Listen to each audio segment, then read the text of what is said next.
Hello friends, नमस्कार। देखिए, last जो सेक्शन था, हमने करंट अफेयर में जो सेक्शन देखा था वो था 1 मई से रिलेटेड जितने भी कंटेंट्स थे। आज जो है हम लोग 2 मई का कंटेंट्स देखेंगे, लेकिन सबसे पहले जो हम लोग डिस्कशन करेंगे वो करेंगे जितने भी मैंने कल क्वेश्चंस पूछे थे आपसे, मतलब 1 मई को जो क्वेश्चन पूछे थे उन सभी को मैं एक बार कवर करके और फिर मैं जो है जो 2 मई वाला सेक्शन है वो आपको करवाऊंगा। तो सबसे पहले मैंने एक आपसे क्वेश्चन पूछा था कि जो सिप्री संस्थान है, सिप्री है ना, इसका फुल फॉर्म क्या है और उसका मुख्यालय कहाँ है। तो सिप्री की फुल फॉर्म है Stockholm International Peace Research Institute, और इसका जो मुख्यालय है वो है सोलना, स्वीडन में। और स्वीडन आपको पता है यूरोप का एक देश है और बहुत ही जो है ना, यहाँ पर ह्यूमन डेवलपमेंट इंडेक्स बहुत ही अच्छे हैं, है ना। और इसकी जो स्थापना हुई है वो 6 मई, इसकी जो स्थापना हुई है वो 6 मई 1966 को हुई है। इसकी स्थापना 6 मई 1966 को हुई है।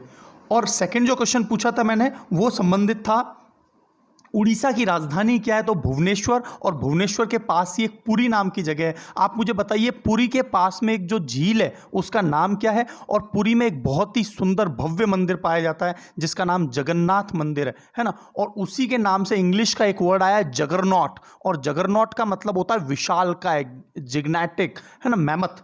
तो है ना, इस तरह से आपको ये जगरनॉट वर्ड याद रखना, बहुत ही विशाल काय के लिए यूज होता है। मैंने एक और प्रश्न पूछा था, स्विट्जरलैंड में कौन सा पर्वत श्रृंखला है, तो आल्प्स पर्वत श्रृंखला है, और इसीलिए स्विट्जरलैंड बहुत ही सुंदर दिखाई देता है। एक और जो प्रश्न मैंने आपसे पूछा था वो था पंचायती राज दिवस, और ये 24 अप्रैल को, 24 अप्रैल को मनाते हैं। और इसका मनाने का कारण क्या होता है कि 73rd एंड 74th जो संशोधन हुए थे, जो किससे संबंधित थे, पंचायती राज और शहरी निकाय से संबंधित थे, है ना, ग्रामीण निकाय और शहरी निकाय से संबंधित थे। तो ये 24 अप्रैल 1992 से ये इफेक्ट में आ गए थे, और इसी दिन से इसलिए हम लोग क्या करते हैं, 24 अप्रैल को पंचायती राज दिवस मनाते हैं। एग्जाम में कई बार प्रश्न आता है ना। इसके अलावा भी जो कुछ प्रश्न हैं, देखिए मैंने आपको, इसीलिए आप लोग जो है बार बार कमेंट्स में जो पूछते हैं कि ये कंटेंट कहाँ मिलेगा, तो आप जो है सबसे पहले टेलीग्राम चैनल को ज्वाइन करिए। टेलीग्राम चैनल जो है अपने ऐप में, टेलीग्राम ऐप जो है वो अपने फ़ोन में इंस्टॉल कीजिए, और वहां पर जो है सर्च करिए, सर्च वाले ऑप्शन में Rudra, RUDRA education EDUCATION hub, Rudra education hub पे आप मुझे ज्वाइन कर सकते हैं। और वहां पर मैं सारी PDFs को डालता हूं, तो उस PDF से आप लोग जो है ना पूरा सेक्शन कवर कर सकते हैं, है ना। और देखिए, तो ये आपका हो गया लास्ट सभी सेक्शन के बारे में, और यहाँ से आप कनेक्ट कर सकते हैं। इसके अलावा कोई किसी प्रकार की इन्फॉर्मेशन है तो आप मुझे कमेंट बॉक्स में नीचे पूछ सकते हैं, या फिर मेरा नंबर भी मैंने आपको दिया हुआ है, आप वहाँ से भी जो है क्वेश्चंस को पूछ सकते हैं। तो अब मैं चलता हूँ आपके सामने, जो नेक्स्ट क्वेश्चन है उनके ऊपर चर्चा कर लेते हैं। तो देखिए, गूगल पे इंडिया, सबसे पहले बात आ रही है गूगल पे। गूगल पे इंडिया जो है, गूगल ने अपना गूगल पे स्टार्ट किया है, तो इसके जो नए एडवाइज़र हैं वो किसे चुना गया है, शिखा शर्मा को, है ना, शिखा शर्मा को। क्या आप मुझे बता सकते हैं एक बैंक के जो अध्यक्ष है, हेड है, वो भी शिखा शर्मा है, वो किस बैंक से संबंधित है, ये आप मुझे कमेंट बॉक्स में बताइए शिखा शर्मा के बारे में, है ना। अब देखिए, गूगल क्या है, गूगल एक सर्च इंजन है जो आपको किसी भी चीज़ को सर्च करके बताता है, जैसे कि याहू है, बिंग है, माइक्रोसॉफ्ट का बिंग सर्च इंजन है। तो ये सभी सर्च इंजन होते हैं जो आपको इंटरनेट पर कोई भी सर्फिंग करते हैं तो आपको जो है ना रिस्पॉन्स रिजल्ट देते हैं, जो भी आप जिस भी वेबसाइट को खोलना चाहते हैं उसका लिंक ये प्रदान करते हैं, और जिसकी इंडेक्सिंग सबसे ऊपर होती है, और इसी को बोलते हैं सर्च इंजन ऑप्टिमाइजेशन। ये कंप्यूटर की टर्म में बहुत ज़्यादा फुल फॉर्म आती है, क्या है, सर्च इंजन ऑप्टिमाइजेशन। इसके तहत पूरी इंडेक्सिंग होती है, और जो सबसे ज़्यादा लोग सर्च करते हैं, सबसे ज़्यादा विजिट करते हैं, उसकी रैंकिंग सबसे ऊपर होती है। तो सर्च इंजन पे जो सबसे ऊपर आ रहा है वो रैंकिंग वाइज होता है ना, इसकी अपने आप से इंडेक्सिंग होती है। अब देखिए, जो इसका मुख्यालय है वो कैलिफोर्निया में है। 1998 में गूगल की स्थापना हुई थी। गूगल एक बहुत बड़ी, है ना, टेक जाइंट कंपनी के नाम से जानी जाती है, बहुत बड़ा टेक्निकल जाइंट है ये।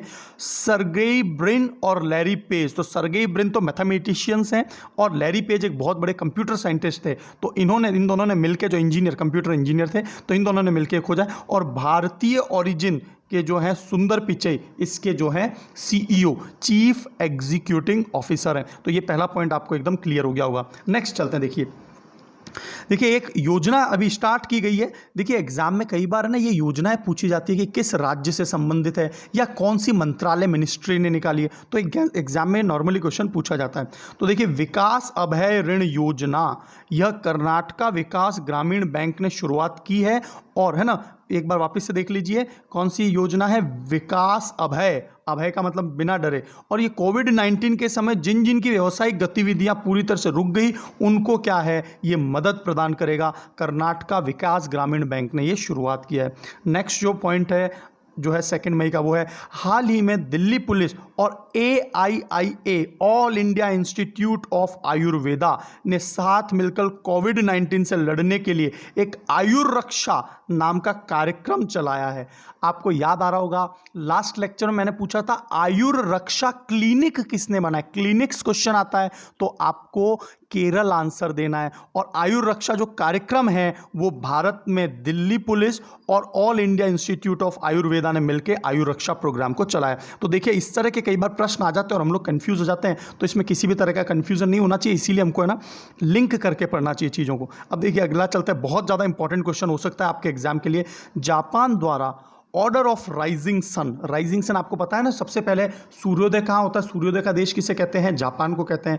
तो ऑर्डर ऑफ राइजिंग सन, तो इसकी जो शुरुआत हो रही है ना, ये जो एक अवार्ड है इसको भारतीय डॉक्टर थंगजाम धबली सिंह, मणिपुर से संबंधित हैं ये, इनको दिया गया है।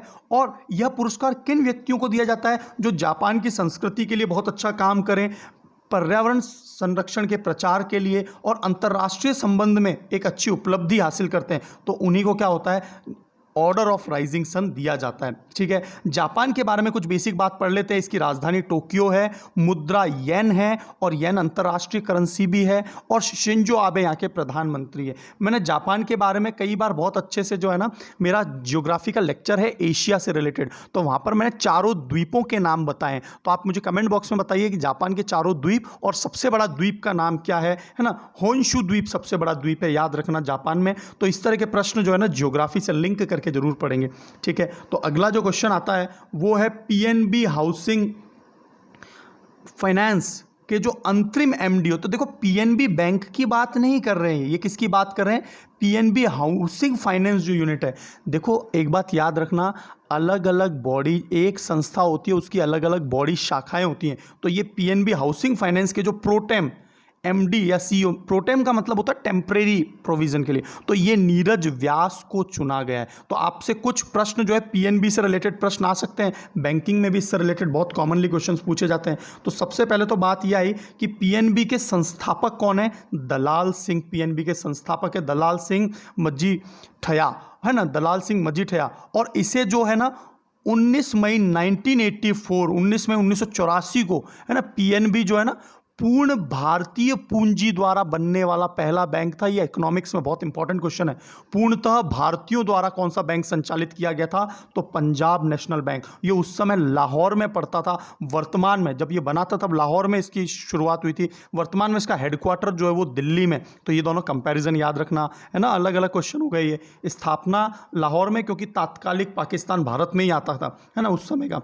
अब न्यू दिल्ली हो गया। और इसके वर्तमान में जो अब जो है सीईओ, चीफ एग्जीक्यूटिव ऑफिसर और मैनेजिंग डायरेक्टर जो है वो एसएस मल्लिकार्जुन राव साहब हैं। ये बात याद रखना। आपको बैंक के एग्जाम्स में, क्लर्क के एग्जाम में ये जरूर क्वेश्चन पूछा जाता है, किसी भी पेपर में पूछा जा सकता है। Tagline, the name you can bank upon, ऐसा नाम जिस पे आप बैंक कर सकते हैं। यहां पर बैंक का मतलब बैंक से नहीं है, यहां पर विश्वास से, ऐसा बैंक जिस पर आप विश्वास कर सकते हैं। तो ये आपको पॉइंट्स क्लियर हो गए। आयुष्मान भारत दिवस, आपको पता होगा भारत में आयुष्मान योजना की शुरुआत की गई थी, जिसमें है ना पूरे परिवार को जो है एक 5 लाख जो है राशि का पूरा एक सिक्योरिटी दी जाएगी, है ना, 5 लाख रुपए का जो है ना। कोई भी भारत के परिवार में यदि किसी को तबीयत खराब होती है तो बहुत सस्ते दर पे इन्होंने, तो ये 30 अप्रैल 2018 को शुरुआत की गई थी। 30 अप्रैल 2018 को शुरुआत की गई थी। और इस योजना के तहत क्या है, भारत में है ना, भारत में जो है ना जो हेल्थ इंडिकेटर्स को इम्प्रूव करने के लिए लोगों को सभी को ये सुरक्षा प्रदान हो कि उनको है ना एक तरह से हेल्थ इंश्योरेंस मिल सके। तो गांव में स्वास्थ्य सेवाओं के प्रति लोगों को जागरूक करना और आयुष्मान भारत योजना से संबंधित है ये। देखिए हम लोग कोई भी दिवस या डेज सेलिब्रेट करते हैं, जैसे 30 अप्रैल को ये दिवस मनाया जाएगा, तो कोई भी डे सेलिब्रेट करते हैं उसका मतलब ये है कि लोगों के अंदर उसके प्रति जागरूकता, अवेयरनेस आए, ताकि लोग उसे अपनी ज़िंदगी का हिस्सा बना सकें और उसके प्रति जो है ना उसके प्रति एक जो है ना आदर भाव रखते हुए अपने जीवन के अंदर उससे संबंधित जो भी चीज़ें हैं उसको अपने लाइफ में शामिल कर सकें। इसीलिए हमें दिवस मनाना बहुत ज़रूरी है। जैसे अहिंसा दिवस 2 अक्टूबर को मनाया जाता है गांधी जयंती के तौर पे। तो अहिंसा का मतलब क्या है कि हम अपने जीवन में भी अहिंसा को है ना, नॉन वायलेंस को अपने जीवन में उतारें। तो देखिए अब कुछ देखिए आज के सेक्शन में बहुत इंपॉर्टेंट सेक्शन ये है कि अप्रैल जो है लास्ट महीने का जितने भी डेज हैं वो लोग हम आज डिस्कस करने वाले हैं। तो सबसे पहला पॉइंट आ रहा है 1 अप्रैल 13 अप्रैल को है ना, ये अप्रैल लिखा है, 1 अप्रैल, यहाँ 1 अप्रैल को उत्कल या उड़ीसा दिवस मनाया जाता है। उड़ीसा दिवस का मतलब क्या हो गया, जो उड़ीसा जो है उसकी स्थापना दिवस 13 अप्रैल को। आपको पता है ना, पंजाब, सिंध, बंगाल, मराठा, द्राविड़, उत्कल, बंग, उत्कल यहाँ पर जो है वो उड़ीसा के लिए आता है, याद रखना हमारे राष्ट्रगान में। अब देखिए 2 अप्रैल को हम किस दिवस के रूप में मनाते हैं, विश्व आत्म केंद्रित जागरूकता दिवस, कि हमें जो है ना इंट्रोस्पेक्शन करना चाहिए, है ना, हमें जो है इंट्रोवर्ट होना चाहिए, हम अपने अंदर सुधार कर सके। इंट्रोवर्ट का मतलब है आत्म केंद्रित हो, तो इसका अवेयरनेस भी जरूरी है। ऐसा ना हो कि केवल हम अपनी ज़िंदगी को बाह्य जैसा स्वरूप है उसके अनुसार ढालते चले जा रहे हैं। तो ये विश्व आत्म केंद्रित जागरूकता दिवस है। इसके बाद जो पॉइंट आ रहा है 5 अप्रैल, वो राष्ट्रीय नेशनल ओशियन डे के रूप में मनाया जाता है। 5 अप्रैल को हम लोग नेशनल ओशियन डे के रूप में मनाते हैं। आपको यदि और कोई भी दिवस पता है तो आप जरूर कमेंट बॉक्स में कुछ और अप्रैल से रिलेटेड, केवल अप्रैल से रिलेटेड दिवस जो हैं वो आप कमेंट बॉक्स में पोस्ट कीजिए, है ना। और आप जितने भी स्टूडेंट्स ये लेक्चर देखते हैं, देखिए आप लास्ट लेक्चर जो है 1 मई वाला, तो उसमें स्टूडेंट्स ने बहुत अच्छे अच्छे आंसर्स दिए हैं, तो आप वहाँ से भी बहुत ज़्यादा इन्फॉर्मेशन गेन कर सकते हैं। थैंक यू वेरी मच, आप इसी तरह से आंसर्स जरूर देते रहें। अब देखिए अगला जो है विश्व स्वास्थ्य दिवस, है ना, विश्व स्वास्थ्य दिवस। तो विश्व स्वास्थ्य दिवस जो है ना, एक पश्चिम बंगाल के, है ना, जो चीफ मिनिस्टर, मुख्यमंत्री भी रहे थे, उनके जन्म दिवस पर मनाया जाता है 7 अप्रैल को। मेरे को आप उनका नाम बताइए, वो भारत के महानतम डॉक्टर्स में से एक हैं। तो ये कमेंट बॉक्स में बताइए विश्व स्वास्थ्य दिवस किनके जन्मदिन के उपलक्ष्य में मनाया जाता है, और वो पश्चिम बंगाल से संबंधित है।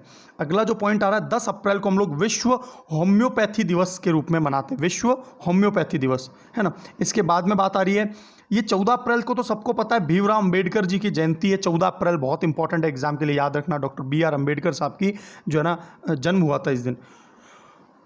वर्ल्ड हेरिटेज डे, विश्व जो हेरिटेज डे है वो इस दिन मनाया जाता है। किस दिन, जो है ये 15 अप्रैल को वर्ल्ड हेरिटेज डे। तो एग्जैक्टली इसका जो नाम है वो क्या है, international day of monuments and site. Monuments का मतलब होता है स्मारक, और ये जो दिवस है ये यूनेस्को के द्वारा मनाया जाता है। कब, 15 अप्रैल को, याद रखना, विश्व विरासत दिवस। जितनी भी हमारी हेरिटेज साइट्स है ना, आप मुझे कमेंट बॉक्स में बताइए भारत में कुल कितनी विरासत स्थान है, हेरिटेज साइट्स हैं, टोटल विश्व हेरिटेज साइट्स कितनी है, और दुनिया में सबसे ज़्यादा हेरिटेज साइट्स कौन से देश में है, ये आप मुझे कमेंट बॉक्स में बताइए, क्योंकि ये प्रश्न हेरिटेज से रिलेटेड भी मैं आपको किसी ना किसी सेक्शन में कवर करूंगा। तो देखिए इसके बाद में बहुत ही ज़्यादा इंपॉर्टेंट दिवस है 21 अप्रैल को जो है ना सिविल सेवा डे मनाया जाता है। सिविल सेवा डे, आपको पता होगा कि जो father of Indian civil services हैं वो लॉर्ड कॉर्नवालिस हैं। ये बात मैंने आपको है ना पॉलिटी के सेक्शन में बहुत अच्छे से कवर की है। तो lord Cornwallis is known as father of civil services, है ना, इन इंडिया। तो इन्हों के ही, है ना, तो 21 अप्रैल को हम लोग जो है ना, अभी हाल ही में गया है ये, और इस दिन जो है ना जितने भी IAS IPS ये जो अधिकारी हैं वो सभी इस दिवस को मनाते हैं, और एक कार्यक्रम भी नेशनल लेवल पे ऑर्गेनाइज होता है। अब बात आ रही है पृथ्वी दिवस। तो ये तो बहुत इंपॉर्टेंट है पृथ्वी दिवस। तो पृथ्वी दिवस किस दिन मनाया जाता है, 22 अप्रैल को वर्ल्ड अर्थ डे के रूप में सेलिब्रेट किया जाता है ना। इसके बाद में बात आ रही है कि जो बुक डे आपको याद होगा, वर्ल्ड बुक डे के रूप में मनाया जाता है 13 अप्रैल को, ये एक पॉइंट याद रखना। अर्थ डे जरूर याद रखना, सिविल सर्विसेज डे याद रखना, 15 अप्रैल को विश्व विरासत दिवस याद रखना, और 14 अप्रैल को बी आर अम्बेडकर जी की जयंती का जरूर याद रखना। एक राष्ट्रीय मैं माफ़ी चाहता हूँ, एक बार मैं इसको सुधारना चाहता हूँ। 7 अप्रैल को विश्व स्वास्थ्य दिवस मनाया जाता है, और ये जो है ना वर्ल्ड हेल्थ ऑर्गेनाइजेशन, जो ना वर्ल्ड हेल्थ ऑर्गेनाइजेशन की स्थापना दिवस था ये 7 अप्रैल, ठीक है। वर्ल्ड हेल्थ ऑर्गेनाइजेशन का स्थापना दिवस है 7 अप्रैल 1948 में। और भारतीय जो स्वास्थ्य दिवस है ना, इंडियन है ना चिकित्सा डे, इंडियन हेल्थ डे जो मनाया जाता है वो 1 जुलाई को मनाया जाता है। और वो जो है विधान चंद्र रे जो हैं, जो कि पश्चिम बंगाल के, उनके उपलक्ष्य में। तो ये मैं थोड़ा माफ़ी चाहता हूँ, इसको सुधार लेंगे आप, कि विश्व स्वास्थ्य दिवस जो 7 अप्रैल को मनाया जाता है, और भारतीय चिकित्सा दिवस जो है वो महानतम चिकित्सक विधान चंद्र रे के उपलक्ष्य में मनाया जाता है। तो ये पॉइंट 2 जो है ना जरूर एक बार सुधार लेंगे। अब देखिए 23 अप्रैल जो है उसको हम लोग बुक डे मनाते हैं, है ना, और कॉपीराइट डे भी मनाते हैं, है ना, बुक डे के रूप में। ये इंपॉर्टेंट है 23 अप्रैल भी। 24 अप्रैल तो आपके लिए बहुत इंपॉर्टेंट है, मैंने अभी लास्ट लेक्चर में क्वेश्चन पूछा था, और ये जो है 73rd और 74th जो संशोधन हुआ था, जिसके तहत पंचायती राज और ग्रामीण निकाय और जो है शहरी निकाय जिस दिन जो है लागू हुए थे भारत में, वो है ना एनफोर्स हो गए थे, उस दिन ये दिवस मनाया जाता है। 25 अप्रैल को हम लोग विश्व मलेरिया दिवस मनाते हैं। ये भी एक एग्जाम के लिए बहुत इंपॉर्टेंट है, क्योंकि मलेरिया से पूरे विश्व में एक संक्रामक रोग है, और इसमें पूरे विश्व में बहुत ज़्यादा मृत्यु होती है।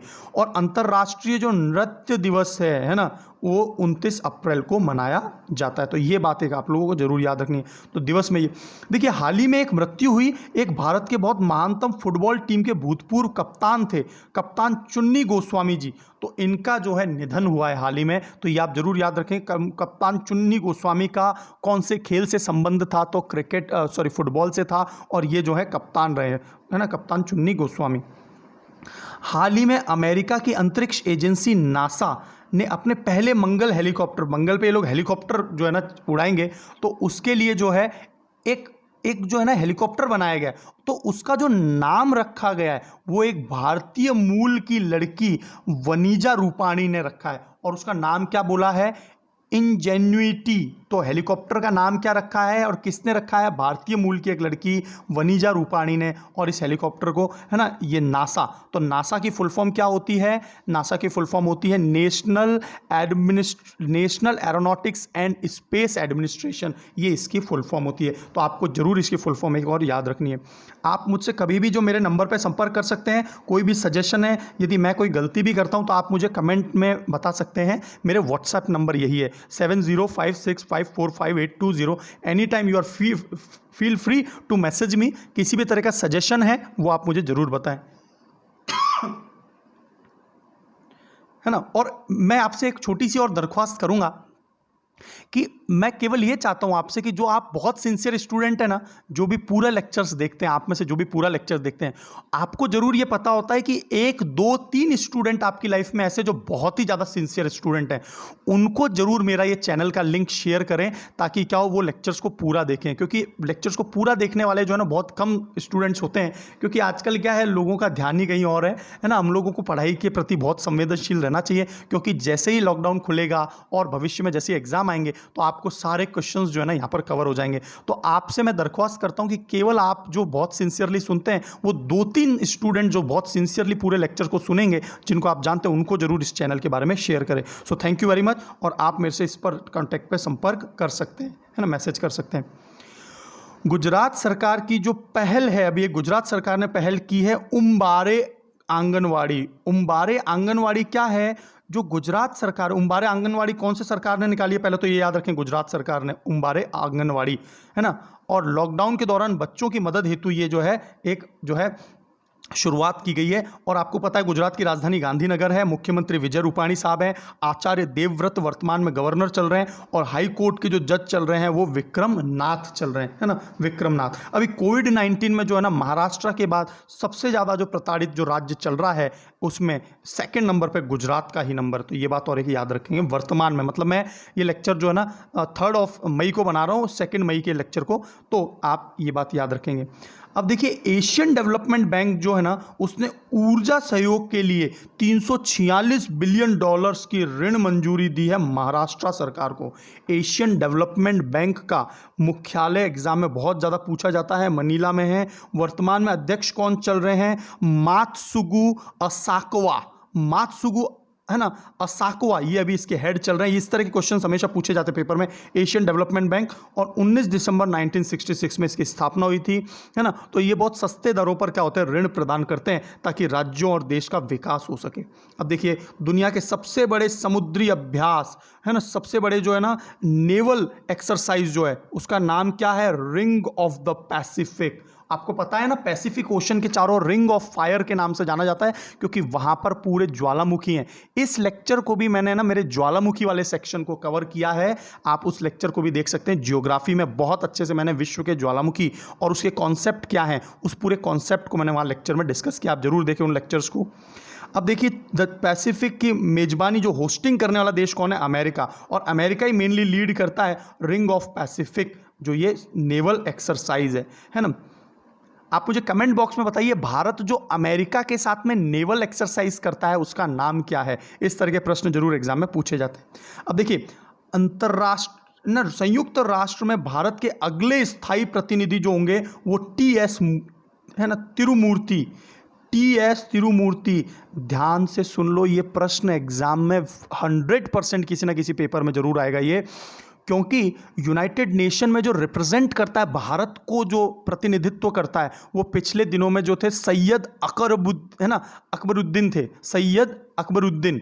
और सैयद अकबरुद्दीन जो हैं, इन्होंने भारत को बहुत अच्छे तरह से रिप्रेजेंट किया पिछले कई सालों से, है ना। उन्होंने भारत को बहुत अच्छे पक्ष से और पाकिस्तान को अलग थलग करने की राजनीति में बहुत अच्छा उन्होंने योगदान दिया है सैयद अकबरुद्दीन ने। अब जो बनेंगे संयुक्त राष्ट्र में भारत के रिप्रेजेंटेटिव, वो टीएस तिरुमूर्ति होंगी, तिरुमूर्ति। ये एग्जाम का फिक्स क्वेश्चन होने वाला है। सैयद अकबरुद्दीन भी नाम याद रखेंगे आप, है ना। उन्होंने बहुत अच्छा काम किया था, है ना। उनका बहुत ज़्यादा स्वागत किया जब वो वापस भारत आए तो, है ना। तो संयुक्त राष्ट्र की जो स्थापना है वो कब होती है? 24 अक्टूबर 1945 को। ये क्वेश्चन मैंने आपसे पूछा था। 24 अक्टूबर 1945 को, 24 अक्टूबर को हम लोग संयुक्त राष्ट्र दिवस के रूप में मनाते हैं, ये बात याद रखना, 24 अक्टूबर को। और वर्ल्ड हेल्थ ऑर्गेनाइजेशन जो है वो 7 अप्रैल 1948 में बना था, और इसीलिए 7 अप्रैल को विश्व चिकित्सा दिवस के नाम से मनाया जाता है। और भारतीय चिकित्सा दिवस जो है ना, विश्व स्वास्थ्य दिवस के नाम रूप में। और भारतीय चिकित्सा दिवस जो है वो 1 जुलाई को विधान चंद्र रे की जो है याद में मनाया जाता है, जो पश्चिम बंगाल से संबंधित। सदस्य 193 हैं वर्तमान में। एंटोनियन गुतेरेस इसके अध्यक्ष हैं। आप मुझे कमेंट बॉक्स में ये जरूर बताएंगे, एंटोनियन गुतेरेस कौन से देश से संबंध रखते हैं? ये प्रश्न पूछा हुआ एग्जाम में। आपने सुना होगा एक बहुत ही नामी गिरामी रेटिंग एजेंसी है विश्व की, उसका नाम है मूडीज। जैसे भारत में मैंने आपको बताया था क्रिसिल जो है ना, वो भारत की, इंडिया की सबसे बेस्ट रेटिंग एजेंसी मानी जाती है। तो मूडीज का भी नाम अंतर्राष्ट्रीय लेवल पे बहुत ज़्यादा जाना जाता है। और ये लगातार जीडीपी में कितनी वृद्धि हो सकती है, अगले साल भारत की जीडीपी क्या हो सकती है, ये सभी रेटिंग्स देती है। तो 2020 में भारत की जीडीपी 0.2 रहने के आसार हैं। पहले इसने ये बोला था कि 2.5 रहेगा, लेकिन देखो 0.2 का मतलब समझ रहे हैं आप, पिछले कई दशकों में भी 0.2 जीडीपी नहीं रही है भारत की। भारत की जीडीपी हमेशा 5, 6, 7, 9% रही है। तो ये कोविड-19 का असर जो है ना, लंबे समय तक देखने को मिलेगा आपको। और यह जो प्रक्रिया है लगभग पूरा दिसंबर इसमें चला जाएगा, और कोचिंग संस्थानों की खुलने की न के बराबर आसार है। तो आप है ना लगातार ऑनलाइन जो है क्लासेस को देखते रहेंगे, और ज़्यादा से ज़्यादा है ना कंटेंट, जैसे ही कोई एग्ज़ाम होगा आप बहुत ही सफल हो जाएंगे जल्दी से, है ना। ऐसी मैं आपसे आशा करता हूँ। तो देखिए 2.5 इन्होंने आशा लगाई थी। अमेरिकी कंपनी है ये, बिजनेस और आर्थिक मामलों से जुड़ी हुई है, और इसकी स्थापना 1909 में हुई थी, और न्यूयॉर्क में इसका मुख्यालय है। जॉन मूडी ने इसको स्थापित किया था, इसीलिए इसका नाम मूडीज है। और सीईओ वर्तमान में जो चल रहे हैं वो चल रहे हैं रेमंड डब्ल्यू मैकडैनियल। रेमंड डब्ल्यू मैकडैनियल इसके सीईओ, चीफ एग्जीक्यूटिव ऑफिसर चल रहे हैं। देखिए हाल ही में एक महिला का निधन हुआ, हेमा भारली का निधन हुआ, और उनका संबंध, ये एक स्वतंत्रता सेनानी थे। इस तरह के प्रश्न आते हैं। हेमा भारली जिनका हाल ही में निधन हुआ वो क्या थी? तो एक वह स्वतंत्रता सेनानी थी। पुरुषों की मुक्केबाजी जो है उसकी जो है ना, जो होस्टिंग करेगा वो देश सर्बिया करेगा इस बार 2021 में पुरुष मुक्केबाजी। और पहले ये भारत में होनी थी और भारत किसी कारण से नहीं करवा पाया और इसके लिए भारत पर फाइन भी, जुर्माना भी लगने वाला है। तो आप ये पॉइंट याद रखेंगे। सर्बिया जो देश है यह एक यूरोपियन देश है। आप मुझे कमेंट बॉक्स में बताइए कि सर्बिया की राजधानी क्या है और वहाँ की करेंसी क्या है। इस तरह से यदि आप आंसर देंगे, और यदि आंसर नहीं भी दे रहे हैं तो आप स्टूडेंट्स के आंसर देखेंगे नीचे, तो आपको परमानेंट फिट हो जाएगा। इस तरह से जियोग्राफी जो ना मिसलेनियस क्वेश्चन तो यहीं कवर हो जाएंगे। तो हम लोग कुछ चुनिंदा लास्ट सेक्शन पर आ रहे हैं। संयम नाम की जो मोबाइल ऐप है वो पुणे शहर निगम, नगर निगम द्वारा स्थापित किया, कमिश्नरेट द्वारा, है ना, बनाई गई है। और ये कोविड-19 से लड़ने के लिए ही है। पुणे जो है और महाराष्ट्र में मुंबई, ये बहुत बड़े हॉटस्पॉट के रूप में उभरे हैं, है ना, कोविड-19 के कारण। अब एक लास्ट और वेरी इंपॉर्टेंट क्वेश्चन है, टेक्निकल क्वेश्चन है ना, साइंस से related. Copernican atmospheric observation services, Copernican atmospheric observation services नाम से, CAMS, है ना, CAMS जो संस्था है ये ओजोन छिद्र पे लगातार है ना नज़र रखती है। और इसने ये घोषणा की है कि जो उत्तरी ध्रुव है, पृथ्वी का जो उत्तरी ध्रुव पर जो ओजोन का परत में छिद्र हो गया था वो छोटा छिद्र था। देखो दक्षिणी ध्रुव पर तो बहुत बड़ा छिद्र था, ये भी लगातार अब बढ़ता जा रहा है, जो कि पूरे उत्तरी अमेरिका के आकार के बराबर था, लेकिन उत्तरी ध्रुव पर जो है छिद्र का आकार छोटा था। तो देखिए ये छिद्र जो है पूर्णतः अब भर चुका है, ऐसा इस कॉपरनिकन एटमॉस्फेरिक ऑब्जर्वेशन सर्विसेज ने बताया है। तो आप बता सकते हैं कमेंट बॉक्स में, है ना, आप ये बता सकते हैं यदि प्रश्न आए तो। क्या आप मुझे ये फिनोमिना समझा सकते हैं क्या, कि क्या कारण है कि ओजोन परत में छिद्र ध्रुवों पर ही होता है, अन्य स्थान पर नहीं होता? ये साइंस का बहुत महानतम क्वेश्चन है कि जो ओजोन परत में छिद्र है वो ध्रुवों पर ही क्यों होता है। So now I am finally concluding my session, and आप जरूर शेयर करें अपने मित्रों में। Wish you all the best, God bless you all.